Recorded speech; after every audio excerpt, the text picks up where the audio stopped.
Assalamualaikum warahmatullahi wabarakatuh. Alhamdulillahirabbil alamin. Alhamdulillahilladzi khalaqas samawati wal ardh wa ja'ala adh-dhulumati wan nur. Asyhadu an la ilaha illallah wa asyhadu anna Muhammadan 'abduhu wa rasuluh. Allahumma shalli wa sallim wa barik ala Muhammad wa ala alihi wa ashabihi ajma'in. Rabbi shrah li sadri wa yassir li amri wa hlul 'uqdatam min lisani yafqahu qawli. Ibu, orang tua kami, alim ulama, jadi pandai, tokoh masyarakat yang dimuliakan Allah Subhanahu wa Ta'ala, kami doakan semoga kita semua senantiasa dalam keadaan sehat walafiat. Allah beri kita rezeki yang penuh berkah, berlimpah ruah, dan kemudian semoga Allah kokohkan iman istiqomah kita sampai nanti kita kembali menghadap Allah Subhanahu wa Ta'ala. Amin ya rabbal alamin. Bersyukur kita kepada Allah dengan mengucapkan alhamdulillah sampai detik ini Allah masih menghidupkan kita, masih Allah sehatkan kita, dan kemudian masih Allah pilih kita menjadi seorang hamba yang memiliki hati yang hati itu masih terpaut dengan Allah Ta'ala. Masih Allah pilih kita menjadi seorang hamba yang memiliki hati yang hati itu masih senang untuk hadir dalam majelis ilmu dan kuliah. Rasulullah SAW bersabda, "Man salaka tariqan yaltamisu fihi ilman, sahalallahu bihi tariqan ilal jannah." Siapa yang kakinya mudah melangkah hadir menuju majelis ilmu, maka akan Allah mudahkan baginya jalan menuju surga.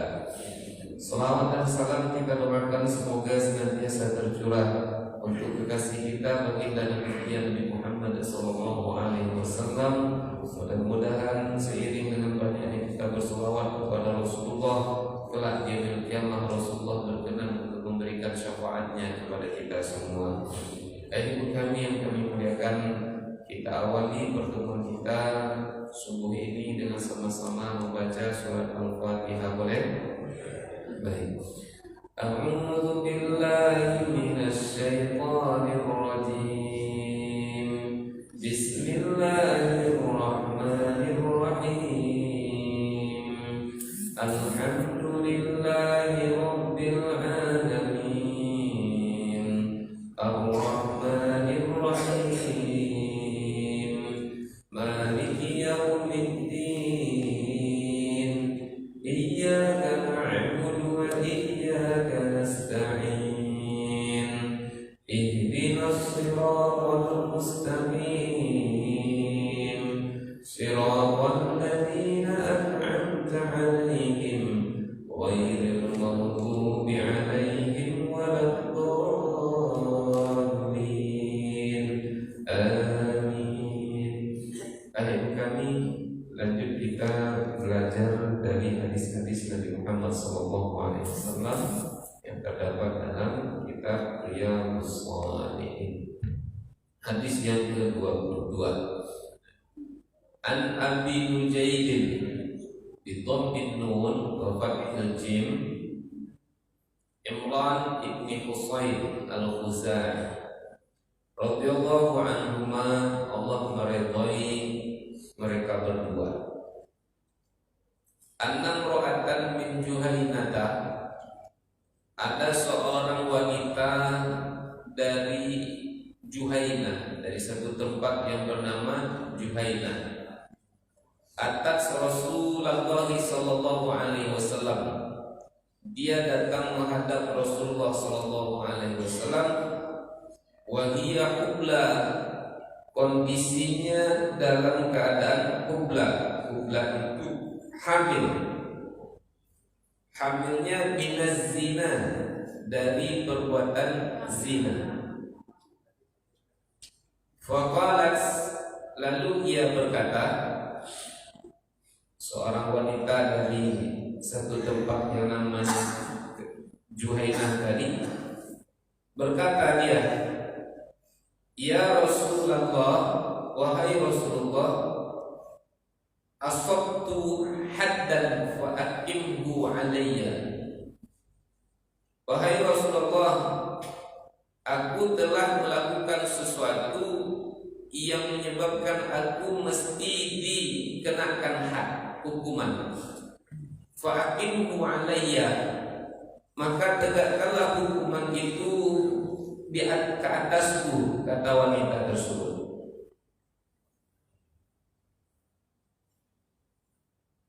Fada'a Nabiyullah sallallahu alaihi wasallam waliyaha. Lalu Nabi sallallahu alaihi wasallam memanggil walinya, memanggil ayahnya atau memanggil ibunya. Di sini berarti memanggil ayahnya. Faqala, lalu kemudian Nabi berkata, ahsin ilaiha, berbuat baiklah engkau kepadanya. Fa idza wada'at, nanti apabila dia wada'at itu telah melahirkan, fatini, maka bawalah olehmu anakmu itu menghadap kepadamu. Fa'ala, lalu kemudian dia melakukan itu. Fa'amara biha Nabiyullah sallallahu alaihi wasallam, lalu Nabi Muhammad sallallahu alaihi wasallam menyuruhnya untuk menghadap kepadanya. Fashuddas ilaiha, fashuddas alaiha thiyabuha, fashuddas alaiha thiyabuha ay la thiyabuha wa rabitas li alla tankashif, maka kuatkanlah pakaiannya, kokohkanlah pakaiannya, ikatlah pakaiannya. Summa amara biha farujimas, kemudian Nabi sallallahu alaihi wasallam menyuruh sahabat untuk merajamnya. Summa shalla alaiha, kemudian Nabi pun menyolatinya, kemudian Nabi pun mendoakannya. Faqala lahu Umar, Umar pun berkata, menyikapi Nabi yang tadi menyolatkan dan mendoakan wanita yang tadi berzina, yang juga telah dirajam itu. Tusalli alaiha ya Rasulullah, engkau mensolati dia ya Rasulullah, wa qad zanat, padahal dia telah berzina ya Rasulullah. Qala, kemudian Nabi menjawab, laqad tabat taubatan, sungguh dia telah bertaubat dengan sebenar-benarnya taubat. Lau qusimat baina sab'ina, kalaulah taubatnya itu dibagi baina sab'ina, di antara sab'ina 70 min ahlil Madinah, dari penduduk Madinah, la wasi'atuhum, maka itu taubatnya itu sangat luas dan mencukupi untuk dibagikan kepada mereka. Wa hal wajadta afdhala min an jadat bi nafsiha lillahi azza wa jalla, wahai Umar, hal wajadta, apakah engkau mendapati yang lebih afdal daripada orang-orang yang bersungguh-sungguh dengan dirinya untuk menghadap kepada Allah Subhanahu wa taala, redha dia dengan ketentuan Allah Subhanahu wa taala. Ada yang lebih baik daripada ini wahai Umar, kata Nabi sallallahu alaihi wasallam. Saya ulang sedikit ya Bunda, supaya tadi kita baca secara letterlek, sekarang kita baca artinya saja supaya lebih tergambar, atau kita baca ringkasannya. Hadis ini menceritakan tentang seorang perempuan, dari mana tadi Bu? Dari mana tadi negerinya? Dari Juhaina. Dia menghadap kepada Nabi sallallahu alaihi wasallam, wa hiya ubla minaz zina, yakni hamilan. Dia itu menghadap kepada Rasulullah dalam keadaan ubla, hamilan, dia hamil, dia mengandung. Hamilnya itu minaz zina, hasil dari hubungan zina. Kalau di tempat kita ada orang yang berzina, biasanya diapakan Bapak Ibu? Di tempat kita biasanya dinikahkan. Lalu orang beranggapan langsung dengan dia menikah kemudian nanti akan gugurlah dosanya. Seakan-akan taubatnya itu cukup dengan dinikahkan. Nah, ayah bunda, kalau tempat kita kadang-kadang pun kalau di kampung-kampung dia diberi denda, dendanya apa?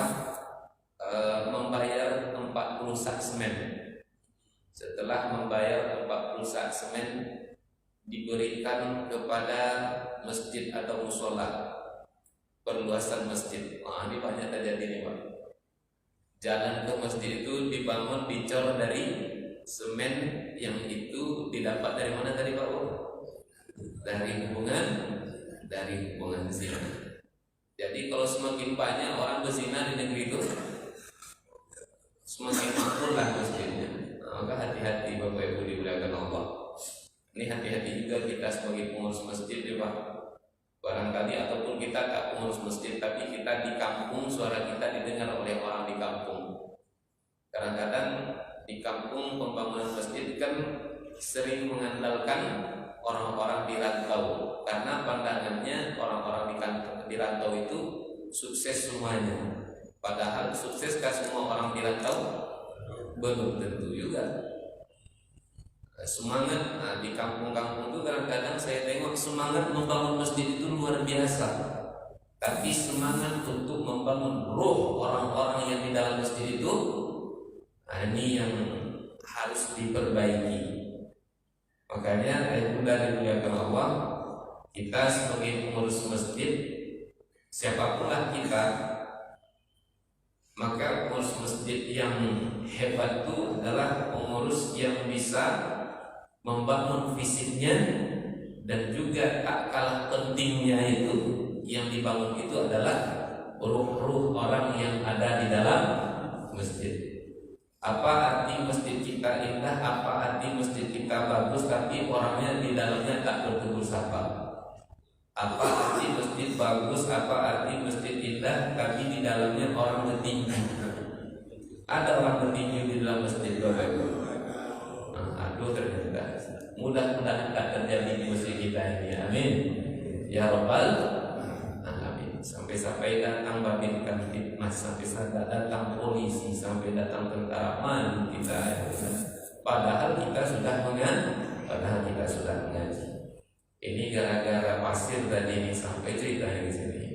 Membangun masjid, membangun jalan ke masjid yang tadinya didapat dari obat, dari hubungan orang melakukan zina.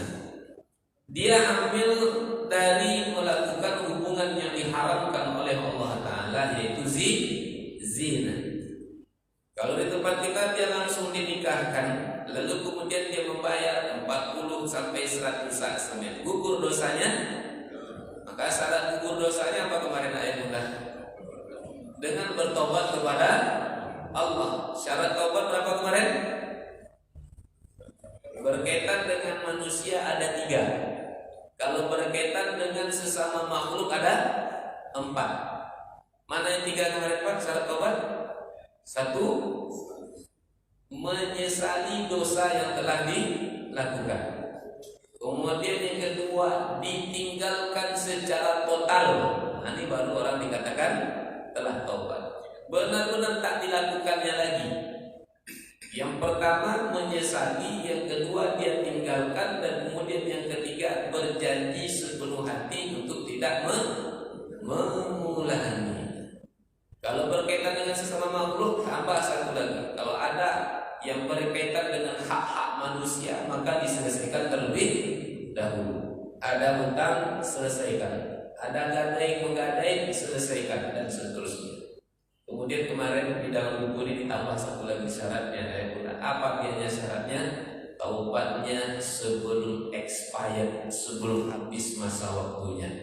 Ada expirednya, ada habisnya masa untuk bertobat itu ada. Kapan?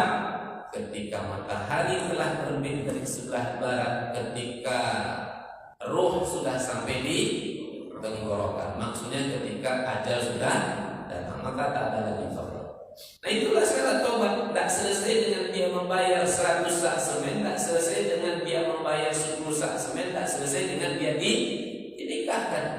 Lebih parahnya lagi nanti ayat bulan.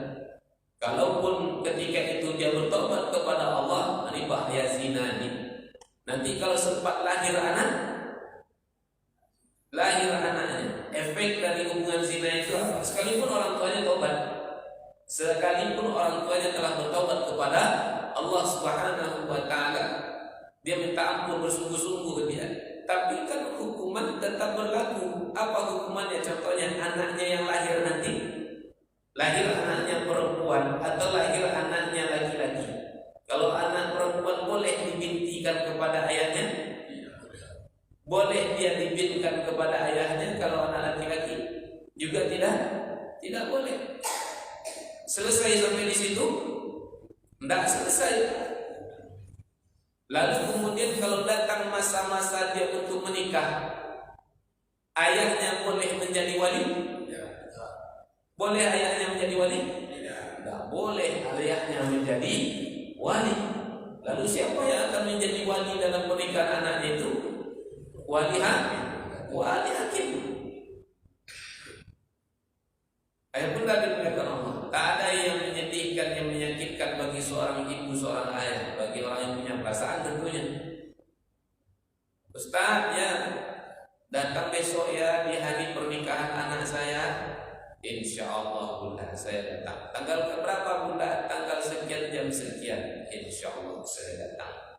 Tapi boleh saya cerita sedikit Pak Ustaz? Boleh bunda. Dia sudah mulai ngaji ibu-ibunya. Apa cerita bunda? Apa bisa saya bantu? Itu agak mulai sesak-sesak nafasnya saya dengar. Mulai kemudian dia menangis. Cemanalah saya cerita kepada Ustaz. Cemana nih bunda? Anak yang mau dinikahkan besok itu adalah anak hasil dari hubungan zina saya dengan suami saya. Apa yang mesti saya lakukan Pak Ustaz? Boleh suami saya menjadi wali?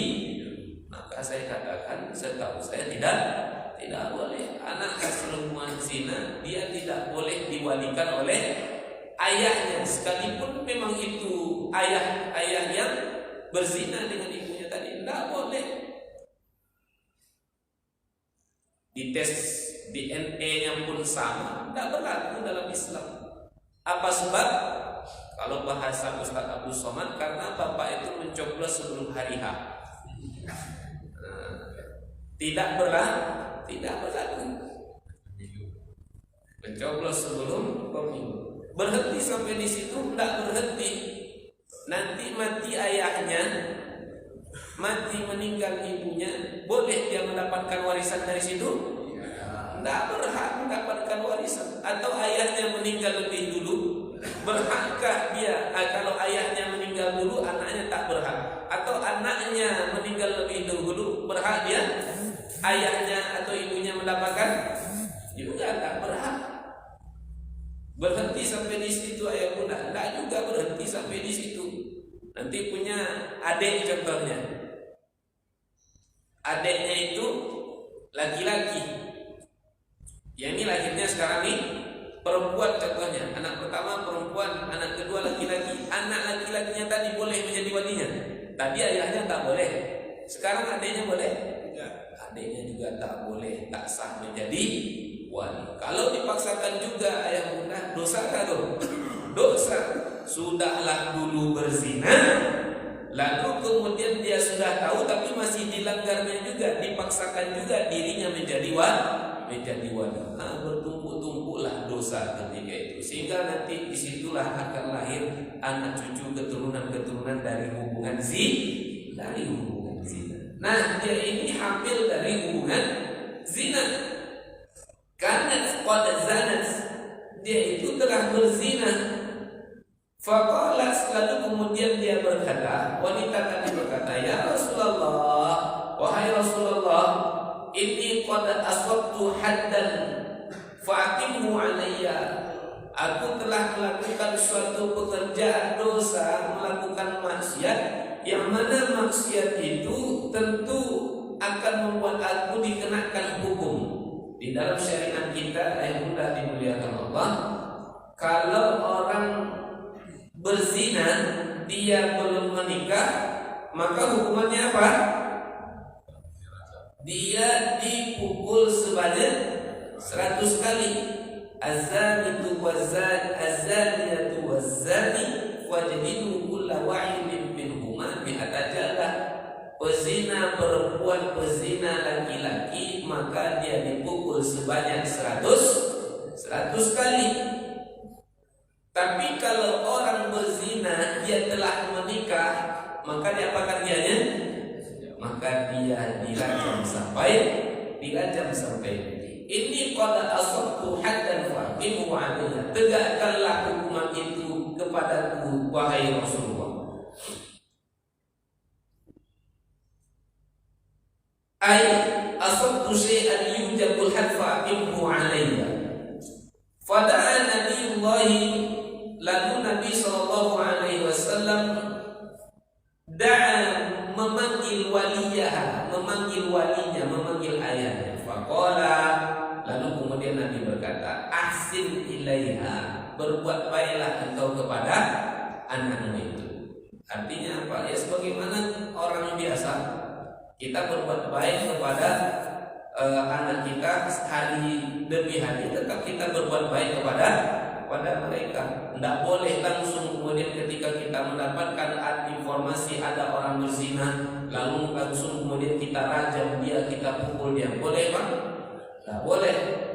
Yang berhak untuk menjatuhkan hukuman, yang berhak untuk memukul dia, merajam dia, siapa dia?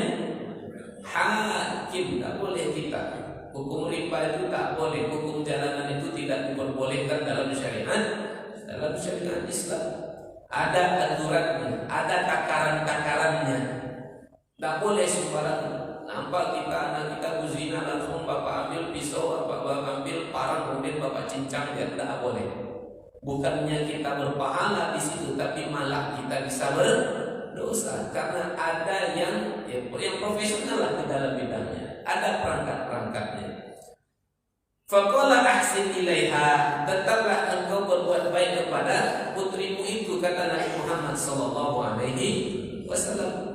Fa idza wada'at, nanti apabila dia telah melahirkan, fa'tini, maka bawalah dia menghadap kepadaku, kata Rasulullah. Fa fa'ala fa amara biha nabiyyu fa fa'ala, lalu kemudian ayahnya tadi pun melakukan yang telah disuruhkan oleh Nabi kepadanya. Artinya dia telah berbuat baik kepada putrinya, kepada anaknya tadi. Fa amara biha Nabi sallallahu alaihi wasallam fa shuddat 'alaiha thiyabuha.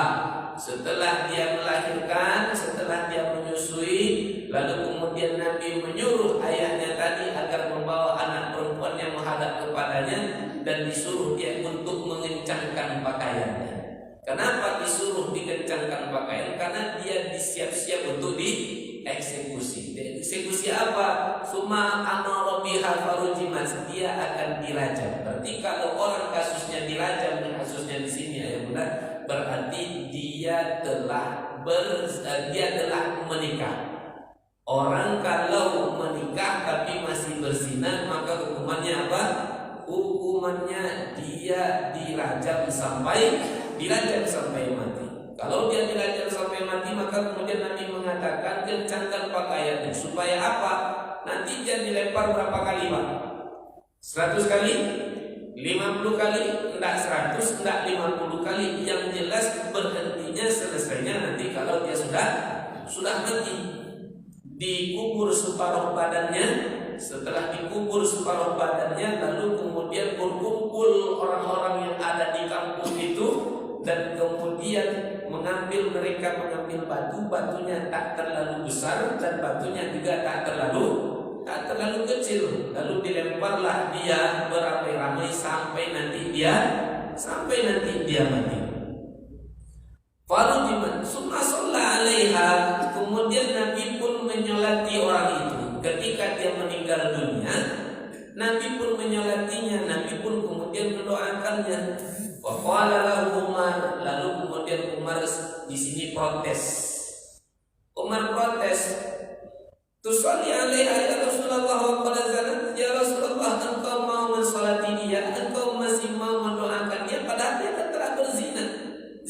itu kan dosa-dosa besar. Ini tak tanggung-tanggung dosanya Rasulullah. Tak tanggung-tanggung maksiatnya nih. Dia berzina padahal dia dah menikah tapi masih berzina. Engkau sholati juga dia Rasulullah. Qala, lalu kemudian Nabi menjawab, laqad tabat taubatan law qusimat baina sab'ina min ahli Madinah lawasi'asum. Umar berkata Nabi, ketahuilah kata Nabi, kalaulah dia telah bersungguh-sungguh dalam bertaubat, sehingga kalaulah dibagi taubatnya itu kepada 70 penduduk Madinah, maka itu cukup dibagi-bagikan kepada mereka. Wa hal wajadta afdhala min ajjadat bi nafsiha lillahi azza wa jalla. Umar, ada yang lebih baik daripada ini, kata Nabi Muhammad sallallahu alaihi wasallam. Kita baca sedikit syarahnya ayat ini. Qala al-mu'allif rahimahullah, mu'allif berkata, fi ma naqalahu an Iqbal bin Husain radhiyallahu ta'ala anhu, an-imra'atan, bahwasanya seorang perempuan ja'at ila Nabi sallallahu alaihi wasallam, seorang perempuan datang menghadap Rasulullah, wa hiya hubla min zina, yakni hamil, dia hamil dari melakukan hubungan zina. Kanat qad zanat, sungguh dia telah berzina, radhiyallahu anha, semoga Allah meridhoinya. Nanti di sini dikatakan radhiyallahu anha. Kenapa disebut radhiyallahu anha? Karena tadi dia bersungguh-sungguh menghadap Rasulullah sallallahu alaihi wasallam. Sekalipun dia berdosa, tapi dia bersungguh-sungguh dalam tobatnya. Faqalat, dia berkata, ya Rasulullah, inni asabtu haddan faqimhu alayya. Ai asabtu syai'an yujabul hadd faqimhu alayya. Aku telah melakukan sesuatu yang mewajibkan adanya hukuman terhadapku. Faqimhu alayya, maka tegakkanlah hukuman itu kepadaku, kata wanita tersebut. Pada Nabi sallallahu alaihi wasallam waliha, Nabi kemudian memanggil walinya, wa amarahu ayyusina ilaiha, kemudian Nabi menyuruh walinya itu untuk berbuat baik kepadanya. Fa idza wada'at falyati biha ila Rasulillah sallallahu alaihi wasallam. Apabila nanti dia telah melahirkan, maka Nabi menyuruh walinya tadi untuk membawanya menghadap Rasulullah sallallahu alaihi wasallam. Walamma wada'at atabiha waliyaha ila Nabi sallallahu alaihi wasallam. Ketika dia telah melahirkan, maka walinya itu datang menghadap Rasulullah sallallahu alaihi wasallam. Fa amara biha fashuddat 'alaiha thiyabuha, ay nafata thiyabuha wa rabiqat bi alla tankashif. Diikatlah, dibuat kencangkanlah pakaiannya itu li alla tankashif, supaya nanti ketika dia dirajam pakaiannya itu tidak terbuka, auratnya tidak terbuka. Summa amara biha farujiman, kemudian Nabi menyuruh untuk dia dirajam, ay bil hijarah, dengan menggunakan batu. Wa hiya laysat kabirah wala shaghirah, batunya tak terlalu besar dan batunya juga tak terlalu kecil. Hatta matat, sampai dia meninggal, sampai dia mati. Summa shalla 'alaiha Nabiullah, kemudian Nabi menyolatinya. Wa da'alaha du'aul mayyit, Nabi mendoakan baginya doa mayit. Nabi menyolatinya. Faqala lahu Umar, lalu kemudian Umar berkata, tusalli 'alaiha ya Rasulullah wa qad zanat, engkau mensolati dia ya Rasulullah padahal dia telah berzina.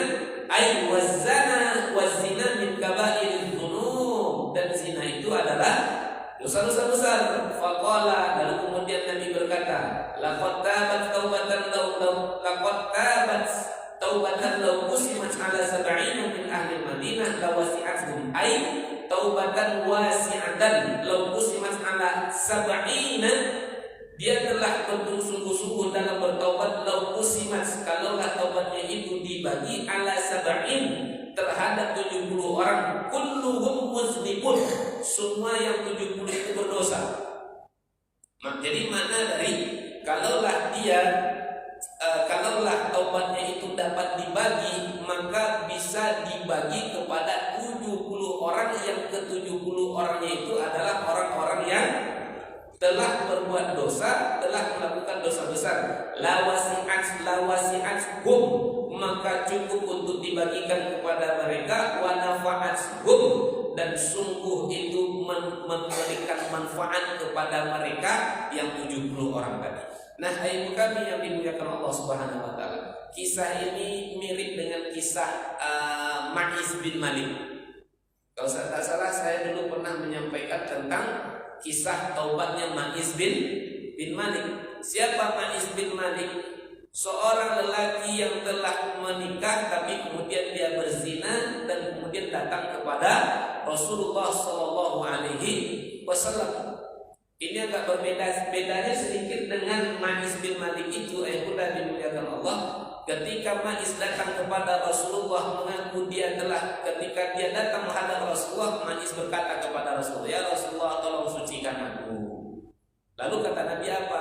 Ma'is, pulanglah engkau ke rumahmu, kemudian minta ampunlah kepada Allah dan bertaubatlah. Belum lagi dia sampai di rumah, balik lagi dia menghadap Rasulullah. Ya Rasulullah, tolong sucikan aku ya Rasulullah. Kata Nabi, pulanglah engkau, irji' wastaghfirillah wa tub ilaih. Ma'is, pulanglah engkau ke rumah, minta ampunlah kepada Allah, kemudian bertobatlah engkau kepada Allah. Maka balik dia. Belum lagi sampai dia di rumah, balik lagi menghadap Rasulullah. Hatta Robi'an, sampai 4 kali dia menghadap Rasulullah. Di kali yang keempat kemudian Nabi berkata kepadanya ketika dia menghadap Rasulullah, Fima utahhiruka wahai Ma'is, dari hal apa aku mesti mensucikan engkau wahai Ma'is? Emangnya dosa apa yang engkau kerjakan? Binaz zina, aku telah berzina ya Rasulullah. Lalu kemudian ternyata di dalam hadis itu ayah bunda, Nabi tak langsung merajam dia. Sama dengan kasus ini ayah bunda, langsung Nabi merajam dia. Nabi langsung merajam dia. Nabi tak langsung merajam dia. Maknanya apa? Maka seakan-akan Nabi mengingkari dosa orang itu. Seakan-akan Nabi mengingkarinya. Maknanya apa? Cukuplah engkau bertobat kepada Allah, tak perlu pula ditegakkan had. Engkau tak perlu dihukum. Seakan-akan maknanya di situ. Lalu kemudian Nabi tak langsung menghukumnya, tapi Nabi justru bertanya kepada para sahabat ketika itu, Abi Junun, coba kalian cek dulu, jangan-jangan si Ma'is ini sudah gila, kata Nabi. Karena gilanya lalu kemudian dia menyampaikan sesuatu yang di luar akal sehatnya. Dicek oleh para sahabat, ternyata dia tidak gila. Lalu kemudian dikabarkan kepada Nabi, dia tak gila ya Rasulullah. Lalu kemudian Nabi bertanya lagi, Asyad balham, jangan-jangan dia ini habis minum khamar nih, kata Nabi. Fastankaha, faqama rajulun minas sahabati fastankaha. Lalu salah seorang sahabat mendekat kepadanya mencoba untuk mendapati ada bau khamar di dalam mulutnya. Falam yajidat minhu riha kham. Ternyata Nabi tidak mendapati ada bau khamar. Nah, ayat bunda dimuliakan Allah Subhanahu wa taala. Langsungkah Nabi merajamnya ketika itu? Tidak juga Nabi merajamnya. Nabi tanya lagi, yakin engkau ini telah berzina wahai Ma'is? Yakin ya Rasulullah. Nah, dalam riwayat Muslim itu barulah ditegakkan hukuman. Tapi di dalam riwayat yang lain ayat bunda, Nabi juga belum hukum lagi ketika itu. Nabi tanya lagi, dengan siapa engkau berzina? Dengan si fulanah ya Rasulullah. Dengan si fulanah? Iya. Nabi tanya, betul engkau telah menyentuhnya, kata Nabi. Betul ya Rasulullah. Kemudian Nabi tanya lagi, kalau bahasa kitanya sekarang, betul timba telah masuk ke dalam sumur wahai Ma'is? Betul flash disk itu telah masuk ke dalam laptop wahai Ma'is? Nah, itu lebih kurang. Betul ya Rasul. Maksudnya bolak-baliknya timba masuk ke dalam sumur. Nabi benar-benar ingin yakin dia ini orang telah berzina atau belum. Karena ya bunda, maaf. Kalau hanya bertemu ujung dengan ujung itu belum berzina. Batas zina itu mana? Maaf cakap ayah bunda. Ini kalau kita Pak kan ada helmnya. Kalau taruhlah gambar di buku saya nih, ini kalau sudah masuk helmnya itu baru dia dikatakan berzina.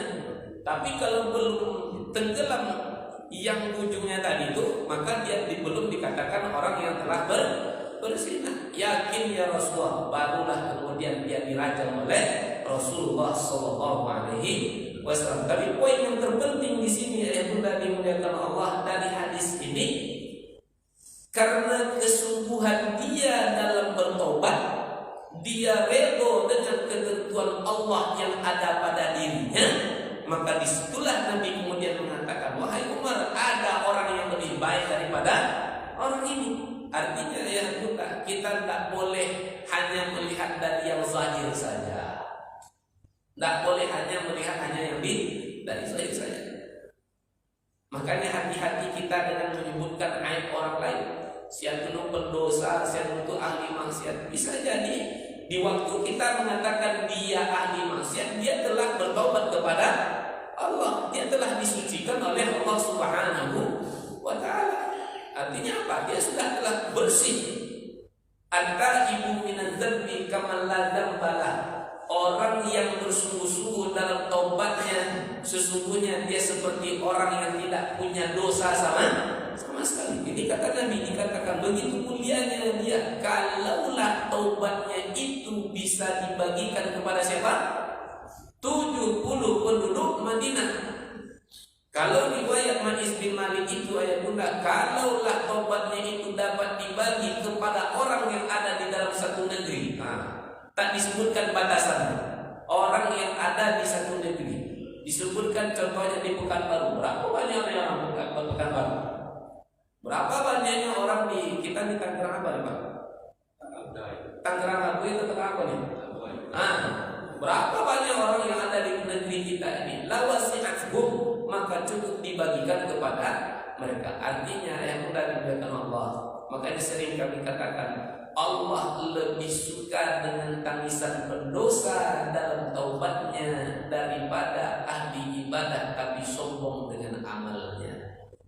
Allah lebih suka dengan tangisan pendosa dalam taubatnya daripada ahli ibadah tapi sombong dengan amalnya. Maka mana yang bisa kita pahami juga di sini ayat bunda. Artinya Allah itu zat yang maha menerima taubat. Dalam satu hadis qudsi Allah mengatakan, ya ibna Adam, wahai anak Adam, kalaulah dosamu sampai menyentuh pintu langit yang ketujuh,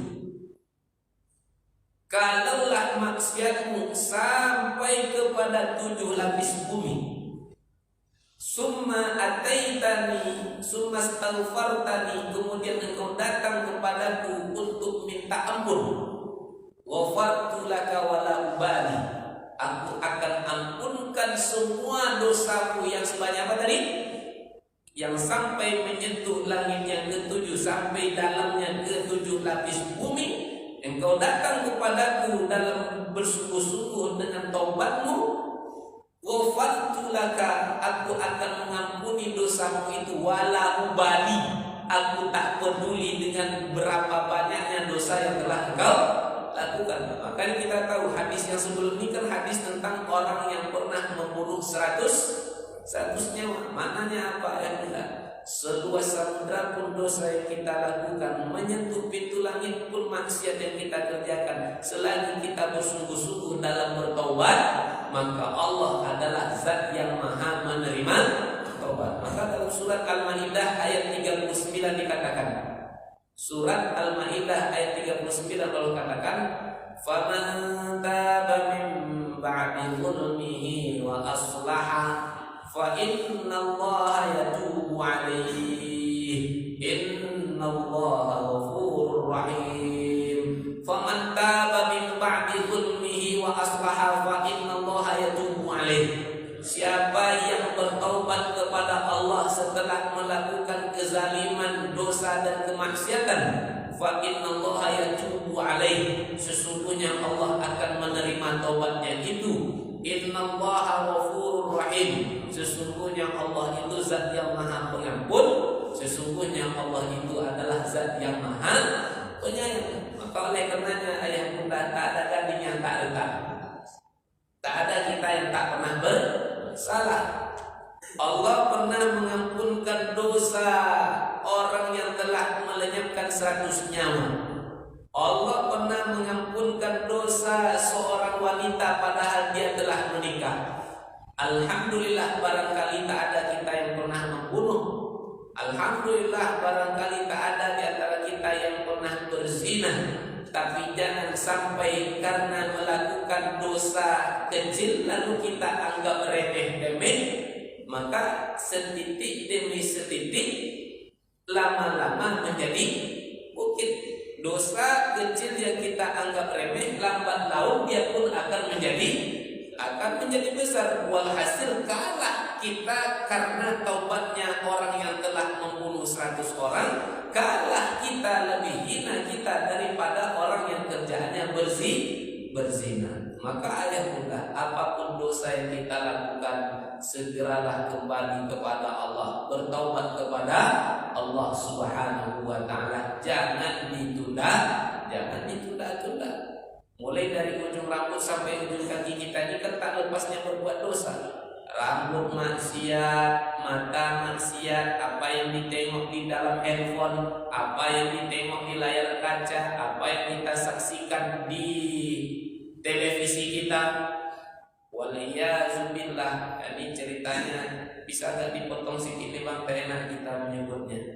Kemarin ada jamaah yang ada jamaah yang curhat.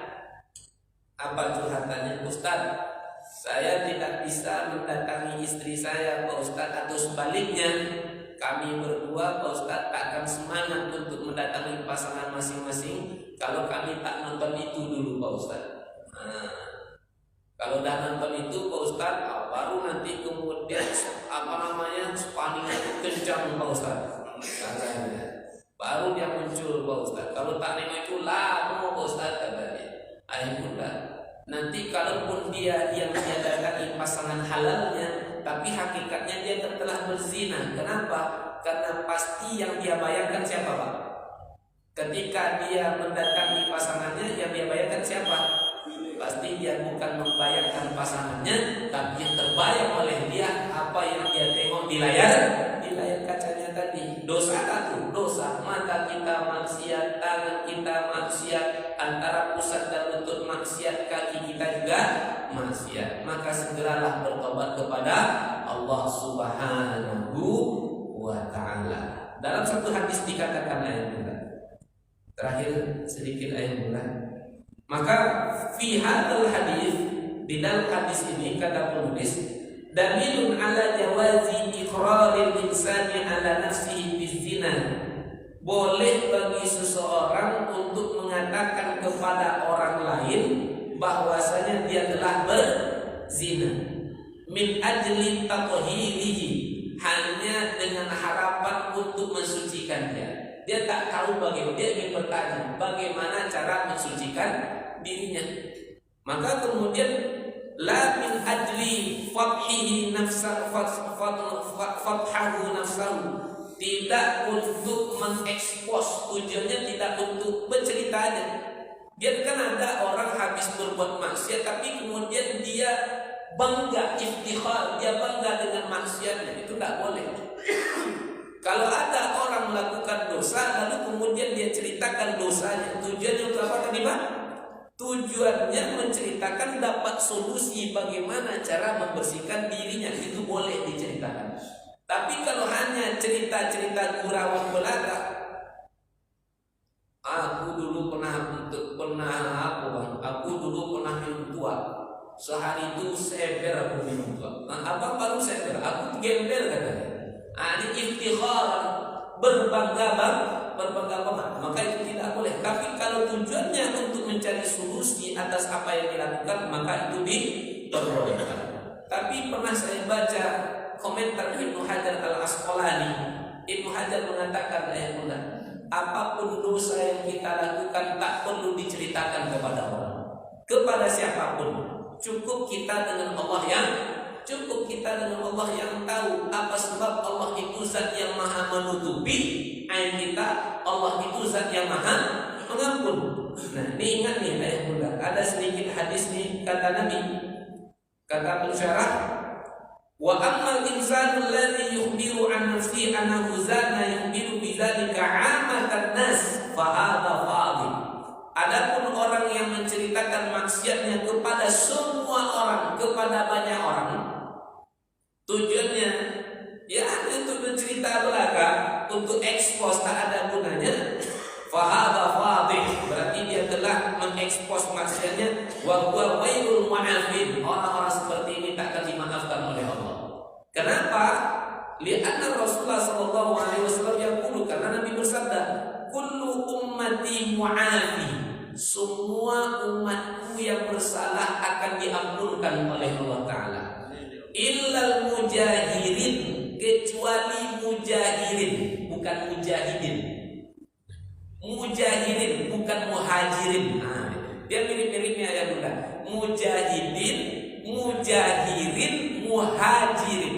Yang ini mujahirin. Mujahirin, ingat-ingat aja Pak, ikan mujahir. Nah, ikan mujahir. Ilal mujahirin. Qalu, sahabat bertanya, manil mujahirun ya Rasulullah, muhajirun itu siapa? Qala, Nabi menjawab, alladzi yaf'alu dzunuba tsumma yasturuhu Allahu alaihi tsumma yusbihu yatahaddatsu bihi.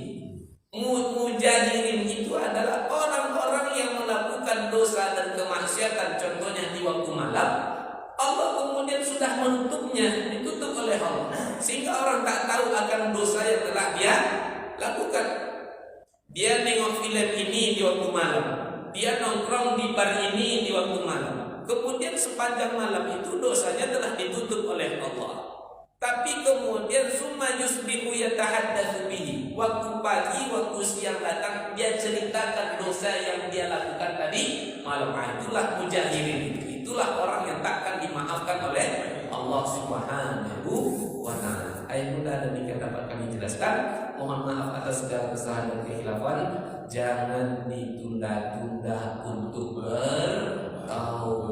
Segeralah bertobat, jangan ditunda-tunda. Wabillahi taufiq wal hidayah. Subhanakallahumma wa bihamdika asyhadu an la ilaha illa anta astaghfiruka wa atubu ilaik. A'udzubillahi minasyaitonir rajim. Bismillahirrahmanirrahim. Alhamdulillahirabbil